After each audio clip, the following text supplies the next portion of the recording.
Okay, picking up in lesson 1.5 where we left off yesterday, I asked you guys to continue and think about C and D, right? We were looking at, are each of these relations functions? And we were looking at, does the relation have an inverse? Okay, so I'm not going to take time to recap A and B. I'm just going to jump right in on C. What are your feelings about C? Is it a function? No. Why not? Yeah, does not pass the vertical line test. So right there, I'm going to say for part A, no, it is not a function. Does this relation have an inverse? No. No, why not? Okay, that one doesn't pass the horizontal line test.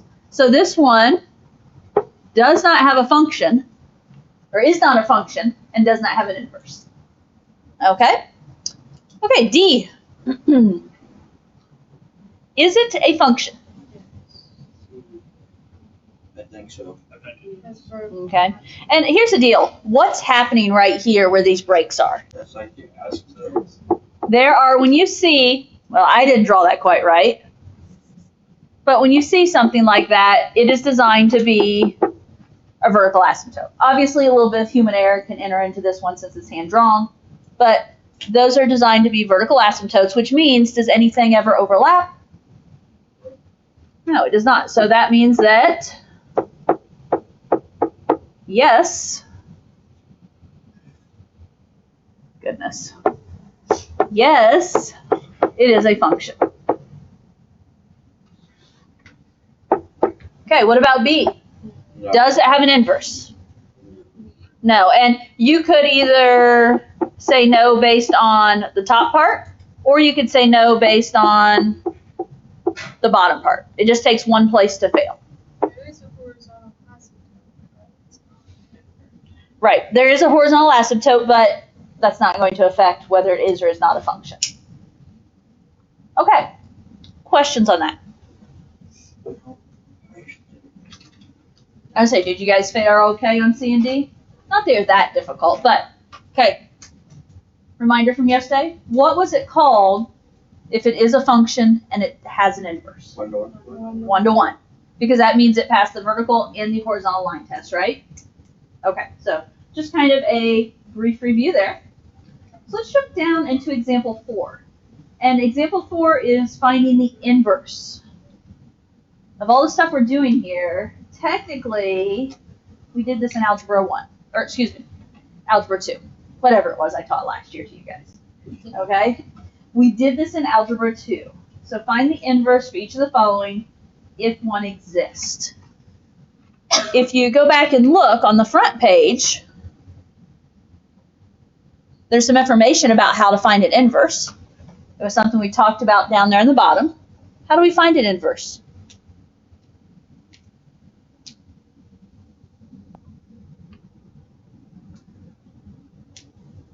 How are we going to find that inverse? Raise it to the negative first power.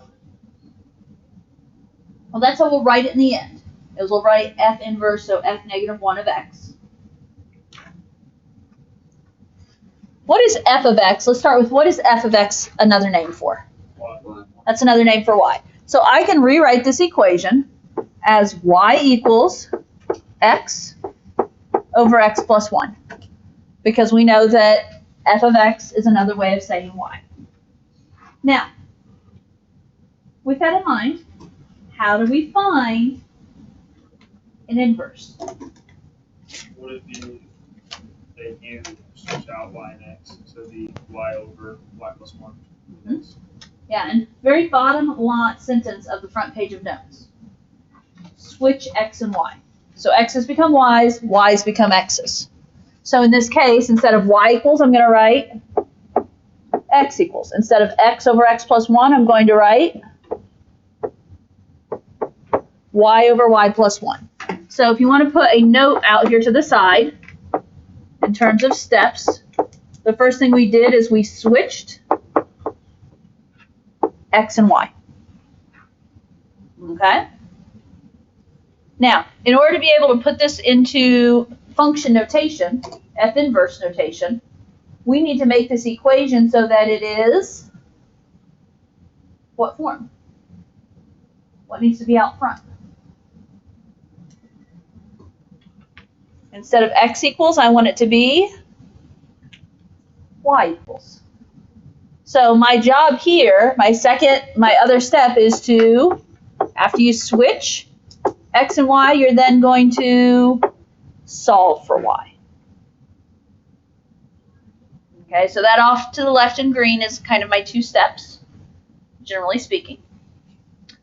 X equals y over y plus 1. We need to solve for y. How do I get rid of a fraction? Let me start there.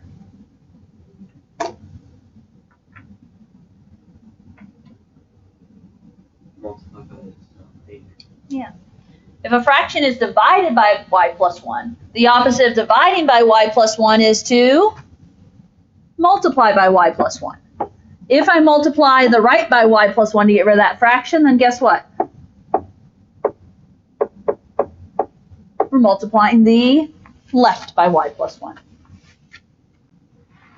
Okay? Now, good news. On the right here, what's happening on the right? Y over y plus 1 and y plus 1 I put over 1 to make it a fraction. What happens here that's important? Y plus 1's cancel, and so I'm left with y. On the right, how do I multiply y plus 1 and x? Okay. xy plus y, because we're going to take the x and we're going to distribute. X times y is xy, plus x times 1 is x.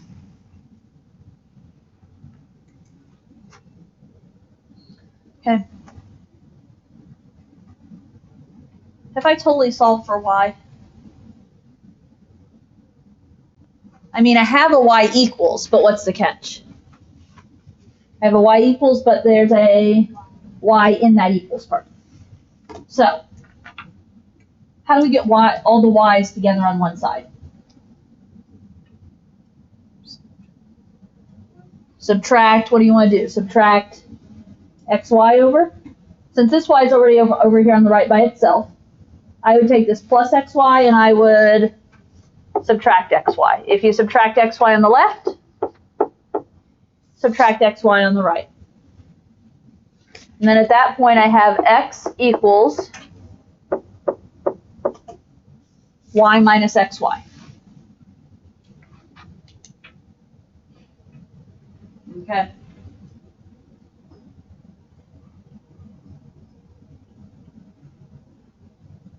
I need to get y by itself. I need to set myself up in a situation where I can have y all by itself in this equation as y equals. Right now, I have y as a part of two different terms. How do I separate that y from those two terms?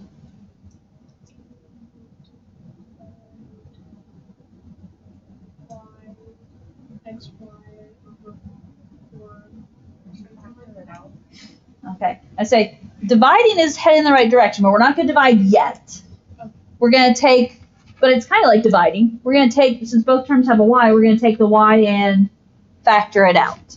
And I'm going to bring my work up here. Can I flip-flop my sides while I'm here?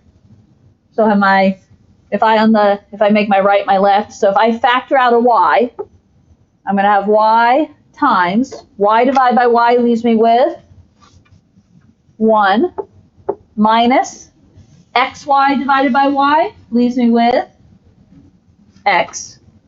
So I have 1 minus x in parentheses equals what was on my other side, x. You've got one more step to take.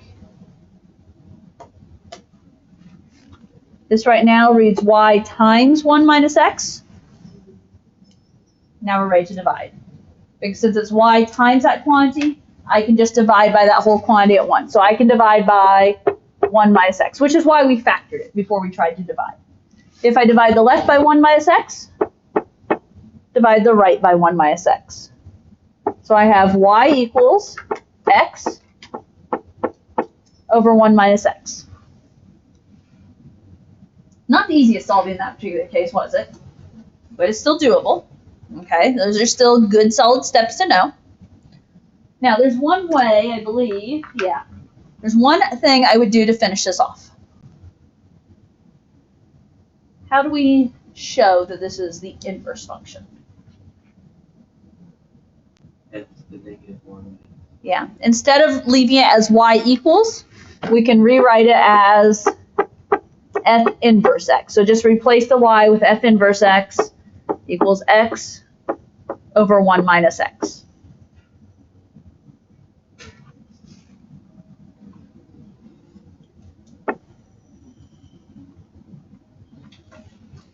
Okay. The process you need to know. Switch x and y, solve for y. Once you get solved for y, at the end you're replacing that y with f inverse x. Yes, Whitney? Use where you got the 1 minus x. That's where So this magical 1 minus x right up here. Okay, so that is me taking, here, let me write off to the side. I'm going to erase this here a moment because I am going to use this space, but we had y minus xy, right? Both terms have a y in common. So I'm going to factor y out as a GCF, which means y goes out in front of a set of parentheses. In order to factor that y out, basically what we're doing is we're dividing both terms by y. Okay? So y divided by y, when you divide something by itself, you get 1. Carry down the minus sign. xy divided by y, well, the y's cancel and we have x. So that right there is how I went from down here, where I had x equals y minus xy, to up here. And in the process, I just flip-flopped my left and my right sides. So hopefully that didn't add too much confusion, but does that help a little bit? Okay. We good? Better? Okay. I'm going to erase that part. And feel free, by all means, if you want to write that on your paper somewhere, you just can't really write under B because we're definitely doing B. Now, I might skip C so I can make sure we have time at the, to make sure we're not rushing at the end. So, but we are doing B. Okay, so B. F of x equals square root of 4x minus 3. Step 1. What's something to start with first? What's the fx of the y? Okay. Okay, so whether you write this down or not as an individual step, f of x is the same thing as saying y, correct? I took the lazy man's route out. I just crossed out f of x and put a y above it. So now my equation is y equals square root of 4x minus 3. To actually find the inverse, we take that x and that y and we switch. So instead of y equals, I'm going to write x equals. Instead of square root of 4x minus 3, I'm going to have square root of 4y minus 3. So I solved there, or I switched there. And now my job is to solve for y. Okay, my green step's over there at the left. That y is under a square root. How do we get rid of a square root in an equation setting? You square it. If I square the left, or excuse me, I guess in this case, if I square the right, we're going to have to square the left. On the left, what is x and then squared? X squared. Don't make that harder than what it is. Okay, on the right, you guys got to know this, and I think we know this at pre-cal level, but what happens when you square a square root? Okay, yeah. You get exactly what's under that radical, yes? Exactly. You don't change it a bit. So when I square that square root, I get 4y minus 3. How do I solve for y? Okay, if it's 4y minus 3, we're going to plus 3. If I plus 3 on one side, oops, plussing 3 on the other side. Excuse me, adding 3 is what I should be saying. Not as bad as you guys with vocabulary sometimes, so. Can you guys handle if I go ahead and flip-flop sides at this point? I feel like it's a good good place to do that. And all that means is that on my left, I'm now going to have 4y. On the right, I'm going to have x squared plus 3. Now what?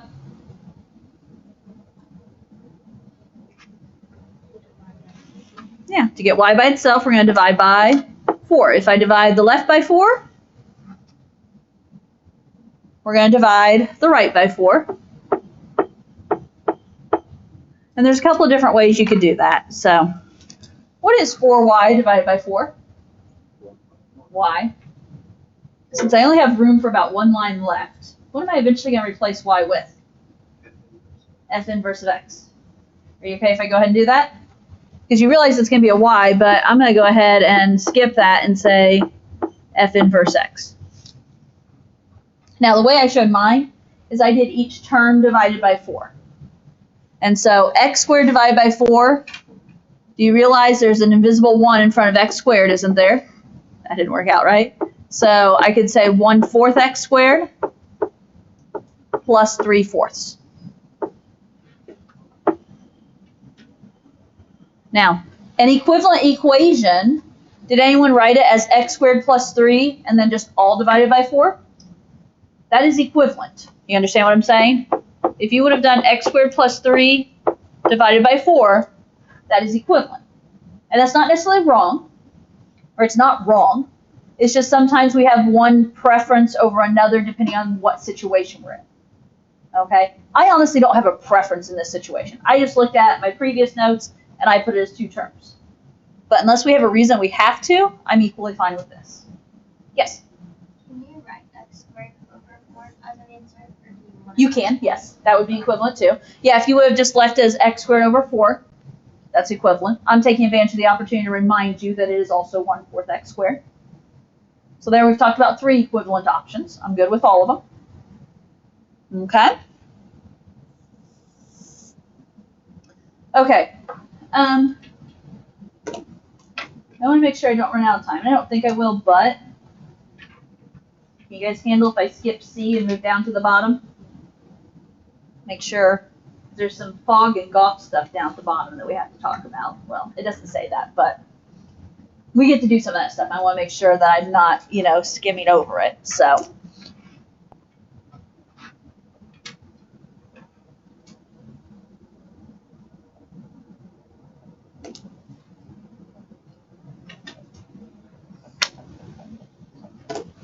Really?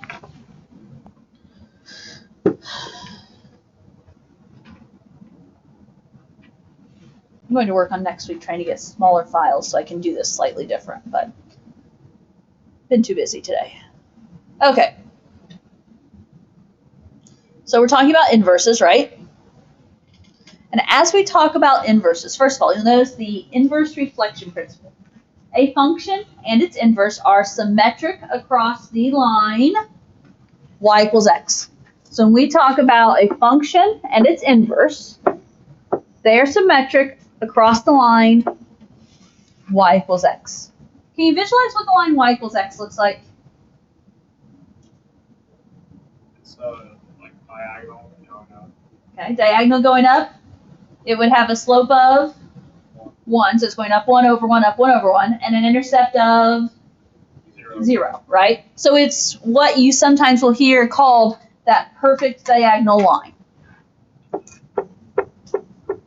Okay, so if a function, if you're trying to check and see, okay, is this a function its inverse, you can check and see, are they symmetric across the line y equals x, which is that diagonal line. Okay, so that's one thing we're going to look at down in example 5.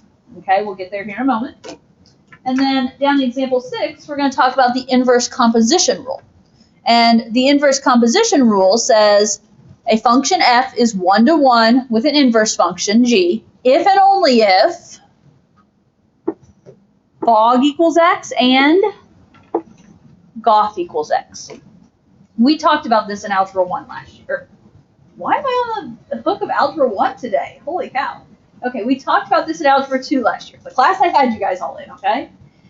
And we talked about it was a function and its inverse. When you compose them, so if we talk about f and f inverse, when you compose them, they will always equal x every time.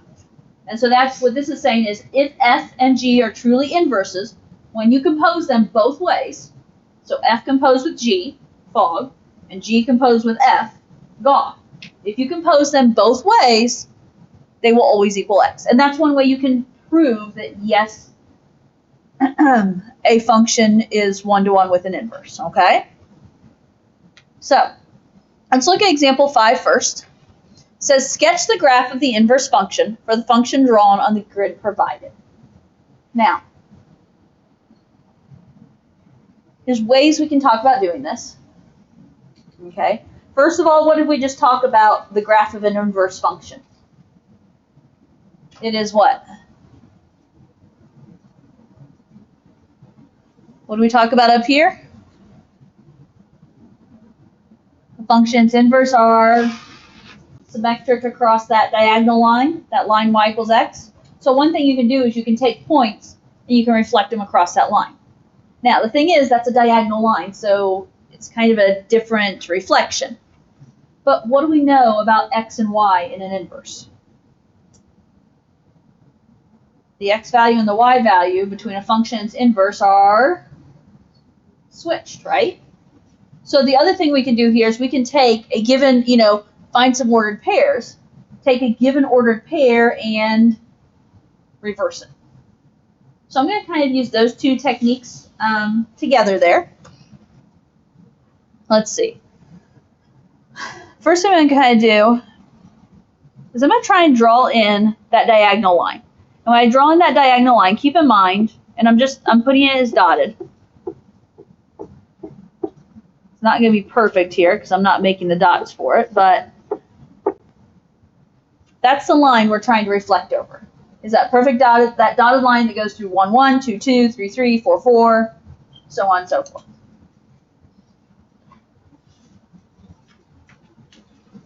Okay, some thoughts I have. Let's see. I see a point right there, yes? What is that point I just drew in blue? Okay, that is the point, -1, 0. What is -1, 0 going to become in the inverse? 0, -1. So where is 0, -1? Left, right, 0, and down 1. So there's 1 point reflected across that diagonal line. Do you see how it reflects there? It's reflecting across that diagonal line. So the idea is that diagonal line, if you fold the paper in half there, right, it matches up. Okay. Another point I see.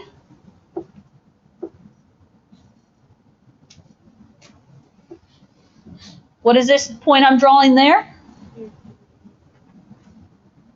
That point is 0, 1. What does 0, 1 become? That becomes 1, 0. So, looks like that. Let's see. I feel like if I used, I kind of feel like I have. I feel like I've kind of used a point right here. Which it looks like there's a point right there at what? 1, 2? What would a point like 1, 2 become? 2, 1. Which is what? Right 2, up 1.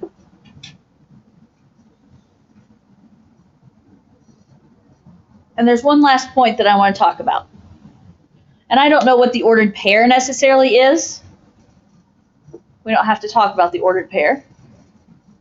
Wherever the given graph and that y equal x line intersect.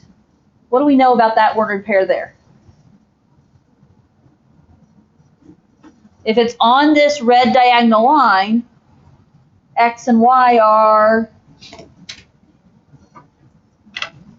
equal, because that red diagonal line is y equals x. So if this is, say, I don't know, I don't feel like my line's quite right, which is, but say this is -1.5, -1.5.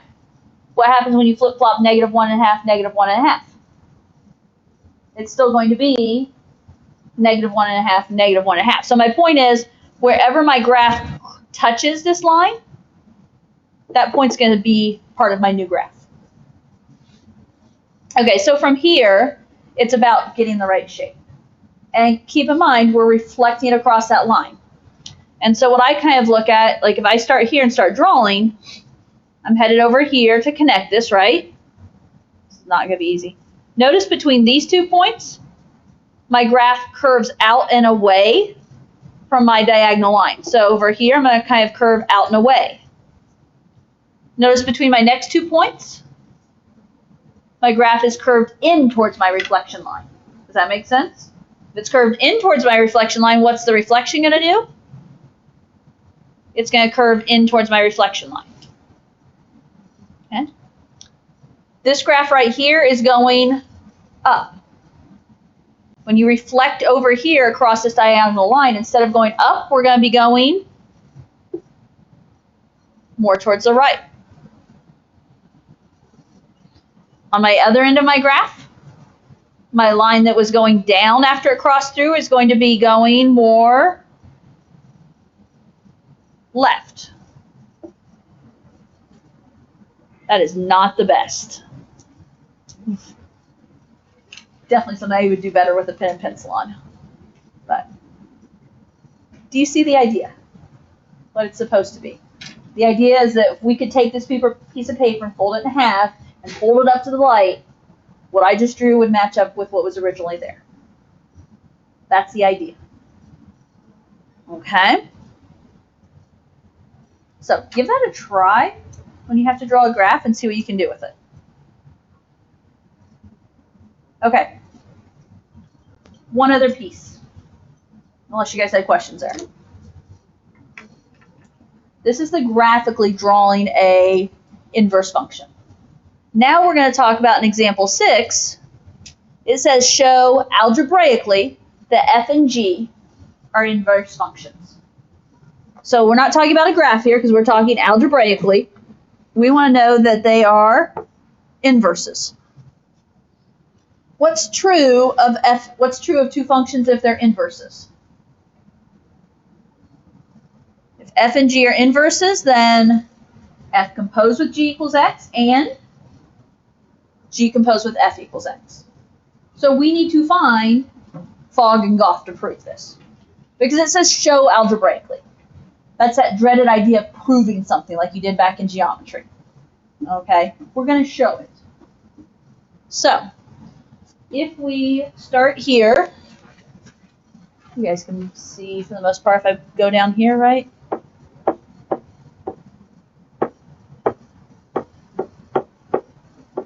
Okay, so what I call Fogg, which is f composed with g of x. Now, I don't know if you guys do, but traditionally I always take my first step by writing the f composed with g is going to be f of g of x.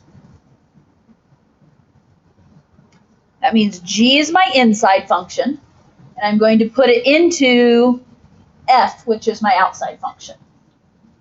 So g is the inside, we're going to put it into f. So what am I doing? I'm going to take, what's g? This whole cube root, and I'm going to put it into f. What does f tell me to do to the x value?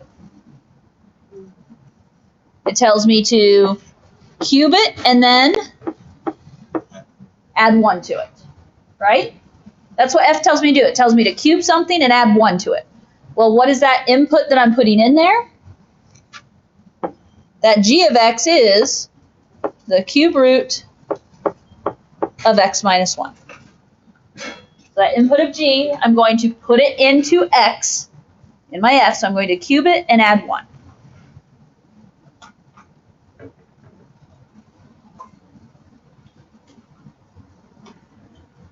What happens when you cube a cube root? Same thing that happens when you square square root, right? So when you cube this cube root, we're going to have x minus 1, and what do we have outside? Plus 1. What is x minus 1 plus 1? That is x. So what did we just get? X. What were we supposed to get? X.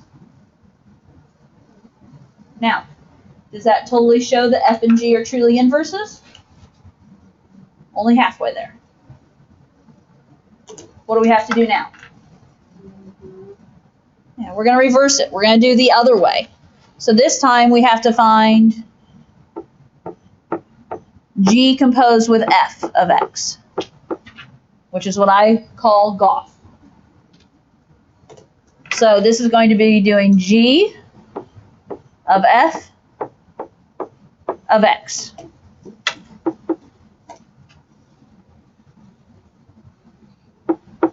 So that means I'm going to take, what's my inside? I'm going to take f, I'm going to put it into g. So what am I putting f into?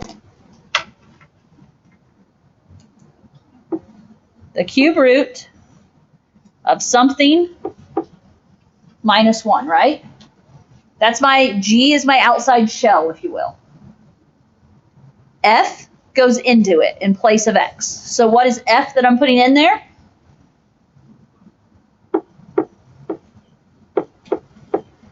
X cubed plus 1. Now it's all about doing the math. What cleanup can I do? Yeah, 1 minus 1 is 0. So now I have the cube root of x cubed. What is the cube root of something raised to the third? In this case, it's x, right? Whatever that something raised to the third is, that's your cube root. So the cube root of x to the third is x. What were we supposed to get? X. So what did we just show?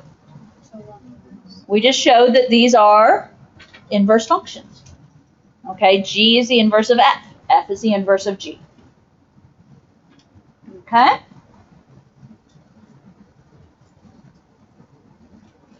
Okay, homework. If you haven't already written it down.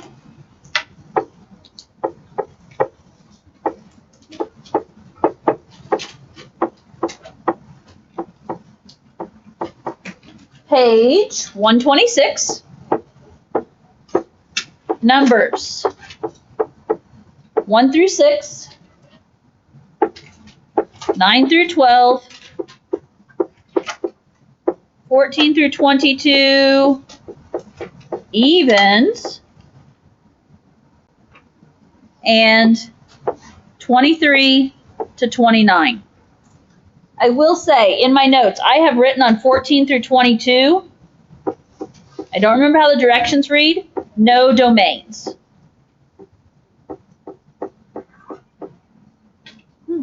That did not write well. I promise that says no domains down there. Okay? So again, off the top of my head, I don't remember exactly what that reads, but we're not doing domains there. Got it? Okay. Oh my gosh, like 5 minutes, 6 minutes.